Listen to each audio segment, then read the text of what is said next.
Hi, myself Aksha. I'm from Tamram. I completed my BSc Statistics last year. So 2 months before data analytics course based on technology complete பண்ணியிருந்தேன்.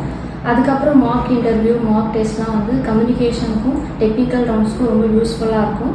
Next வந்து பார்த்தீங்கன்னா first இன்டர்வியூலேயே வந்து நான் select ஆகிருக்கேன் data அனலிஸ்ட்டாக. So thanks to best and technologies Tambaram. So இவங்களோட placement success story இப்போ நீங்கள் பார்த்துருப்பீங்க. இதே மாதிரி நிறைய பேருக்கு வந்து பார்த்தீங்கன்னா ஐடிக்குள்ளே போகணுங்கிற ஒரு ட்ரீமே இருக்கும். ஸோ அப்படி இருக்கிறவங்க டேரெக்டாக நீங்கள் வந்து எங்களோட பிரான்ச் வந்து விசிட் பண்ணுங்கள். Best technologies Tambaram. கீழே எங்களோட காண்டாக்ட் நம்பரும் நாங்கள் கொடுக்குறோம். நீங்கள் வந்து தாராளமாக எங்களை காண்டாக்ட் பண்ணுங்கள். ஃபர்தர் டீட்டெயில்ஸ் வந்து உங்களுக்கு நாங்கள் சொல்கிறோம்.